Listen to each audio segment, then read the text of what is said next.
Hey everyone, welcome back. What if I told you that one of the biggest drags on America's economy right now has a name?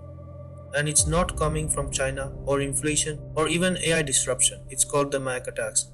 And according to The Economist, it cost the US economy nearly 3/4 of a percentage point in growth last year. Today, we're breaking down what it actually is, how much damage it's doing, and what it means for America's future. Stick around, this might surprise you. Before we dive in, a quick note. This isn't about left versus right. This is about numbers, policy impact, and economic reality. Let's get into it. So what exactly is the MAGA tax?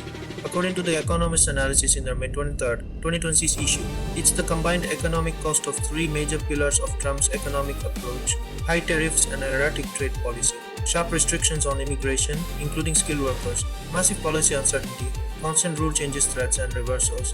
In 2025, America's economy was primed for a boom, strong fundamentals, AI explosion, post-pandemic recovery. Instead, it grew at a respectable but disappointing 2%. The Economist estimates that without these policies, growth would have been closer to 3%. That missing 0.75 to 1 percentage point, that's the MAGA tax. Let's break it down. Business investment slumped worse than Britain after Brexit, mostly because companies didn't know what rules would apply next week. Tariffs raised costs for manufacturers. Hostility to immigration, even for high-skilled talent, made it harder to fill critical jobs in tech, engineering, and healthcare. The article points out that outside of AI-related sectors, many parts of the economy felt this drag directly. And now, with higher oil prices from the Iran conflict adding more pressure, the costs are compounding. This isn't abstract. Slower growth means fewer jobs created, lower wage growth, and less government revenue. Over time, it makes America's debt situation more dangerous and reduces its competitive edge.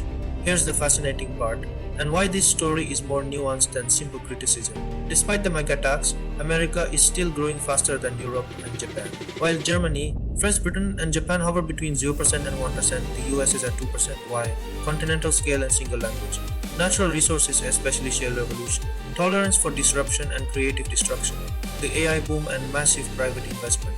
Federalism, bad policies in one state don't kill the whole country. The Economist calls this America's dynamism and resilience. Even with self-inflicted wounds, the US's economy is more adaptable than its peers. Mario Draghi, Europe's growth czar, is quoted saying America has built an economy capable of preserving its growth from the disruptions it contributes to. That's high praise. So what are the takeaways? For America, the next administration, whether Democrat in 2028 or another Republican, should seriously consider unwinding the most damaging parts: smart tariffs instead of chaotic ones, realistic immigration policy that attracts talent, and more policy stability. As the article says, there is a free lunch here. Faster growth with lower inflation is the best way to win voters. For the rest of the world, populists in Britain, France, Mexico, and elsewhere are watching America and thinking protectionism plus heavy government intervention might work. The Economist warns, if these policies hurt America, they would devastate smaller, less dynamic economies. Copying the worst parts of MAGAnomics would be a serious mistake. Look, America's economy remains the strongest in the developed world, but it could be even stronger without the self-imposed MAGA tax. The real question is whether future leaders will learn from this experiment or double down on it. What do you think? Is the MAGA tax real, overblown, necessary medicine? Drop your thoughts in the comments. I read them all. If you found this breakdown valuable, hit like, subscribe, Yamu Pakoti channel, and turn on notifications. I'll see you in the next one. Thanks for watching. Stay curious.